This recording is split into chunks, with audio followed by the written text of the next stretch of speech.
Well, good morning. Good morning. And welcome to day 2 of the Social Innovation Summit. We have another great day planned for you all.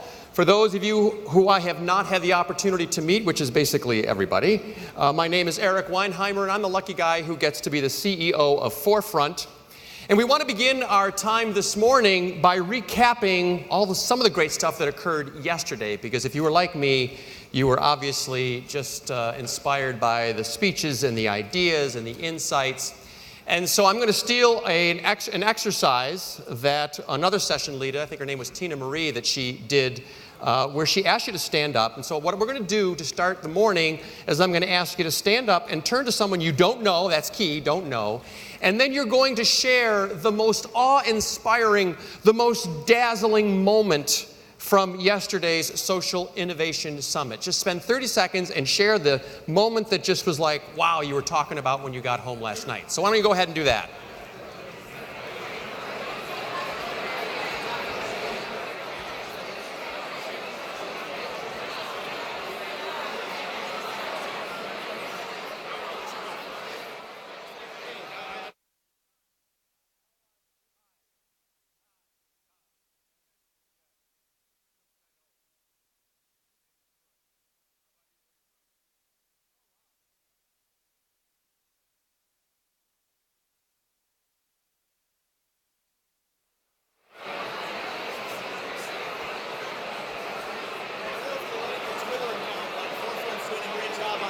Yeah, thank you. We got a good person doing that.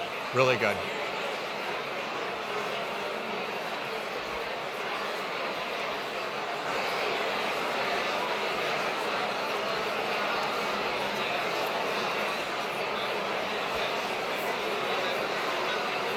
Okay.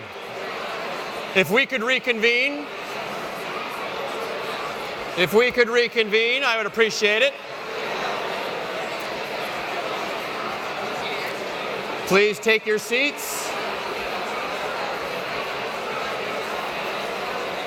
So, I'm lucky because I can share my most inspiring moment with all of you. I don't have to turn to somebody. I can share it with all of you. And for me, again, I was just so impressed by the speakers and the information that was shared yesterday, but for me, the most inspiring moment, the most inspiring presenter was Marley Diaz. She was fabulous, wasn't she? For those of you who weren't present at that segment, she is an author, she's an activist. She started an organization called 1,000 Black Girl Books, and she's like 13. She started the organization when she was 11, okay? So if you're like me, you're like, wow, she's phenomenal. And there were numerous times within that presentation where she could have dropped the mic, walked off the stage, and we all would have said, okay, I got my money's worth. I mean, that was worth the price of admission. She was that fabulous. And so when she had this presentation, I was thinking to myself, wow, oh my God, I'm so hopeful now. Our future is bright. The world is not going to crash and burn. Because we have Marley and people like that who are going to be the leaders for 20, 30, 40, 50 years, I can sleep well at night. Oh, good. The future is bright. That was one thought that I had. Full disclosure, I had another one, a little bit darker. And I thought to myself, oh my God, I'm 52 years old. What the hell have I been doing with my life? I mean, really, I looked so bad. I went home and I looked in the mirror and I'm looking at my wife and I'm like, oh my God, I'm pathetic. And then I woke up this morning and I thought, Eric, you're doing some really cool work. Just like all of you, we're doing really, really cool work regardless of our age. I have this fabulous opportunity to work for an organization. It's called Forefront. And I love this organization because it is so unique. It's the only organization of its kind in the country. It is the only regional association in the country that represents foundations and grant makers, but also represents nonprofits, and we're engaging B Corps and social entrepreneurs and impact investors into our space. So there's all these regional associations around the country. Forefront is the only one that brings all these different stakeholders together under one umbrella. And we represent the state of Illinois. And so we're providing capacity building and doing education and doing advocacy, all really important work. And we're also mobilizing this diverse group of actors in the social impact sector. We're mobilizing them to work collectively on issues that are important to them, whether it be education, whether it be environment, whether it be healthcare. And we are also mobilizing this group towards collective action to work on issues that are important to the sector, to help us build a vibrant sector. So we're focusing on how do we increase individual giving. We're focusing on how do we make it easier for nonprofits to collaborate and partner. Now, it doesn't sound terribly sexy. You know, I usually don't lead with that at cocktail parties. But it is sexy. And I believe, given the extraordinary times that we are living in, and I think we would all agree these are extraordinary times, I believe that there is a need, a great need, for organizations like Forefront. Organizations that wake up every day and maybe aren't doing the sexy, but they wake up every day and they're focused on saying, how do we get these diverse, varied groups? How do we get them out of their silos? How do we get them out of their echo chambers? How do we get them to find common ground with non-traditional partners, and that they work collectively for the common good? That's what we do every day at Forefront. For 18 years prior to me being at Forefront, I worked for a great organization called CARA. It's a workforce development organization here in Chicago, serving individuals who are homeless, people who are struggling with poverty.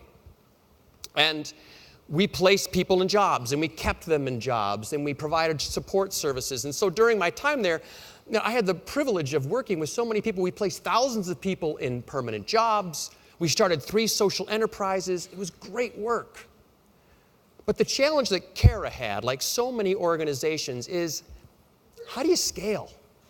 How do you scale not just by a factor of 2, but how do you scale by a factor of 5? How do you scale by a factor of 10? Because there are thousands of people here in Chicago who need CARA to scale by 10. They need the jobs, they need the training, they need the opportunity. How do we scale? And so for me, I think I found one of the answers when I went on a fellowship a couple of years ago when I went to the United Kingdom. And I had this fellowship to learn about social enterprises around the world. I went to the UK, and I was really struck because in the UK, there are so many social enterprises, and they're thriving, and many of them are scaling. And so I was in the UK, and I'm thinking to myself, what's going on here? Why in the UK is this happening? And what I discovered is they have this vibrant ecosystem in the UK, this vibrant social enterprise ecosystem, in which there's 4 things. Number 1, there's capital, there's money, there's investment pouring into these social enterprises in a very strategic and an intentional way. Number 2, there's quality capacity builders who are developing the talent so they have the skills and they have the training to lead these social enterprises. Number 3, there is this culture of collaboration and partnership, not only with each other, but with the public sector, with the private sector. And 4, there are favorable government policies that support and lift up these social enterprises.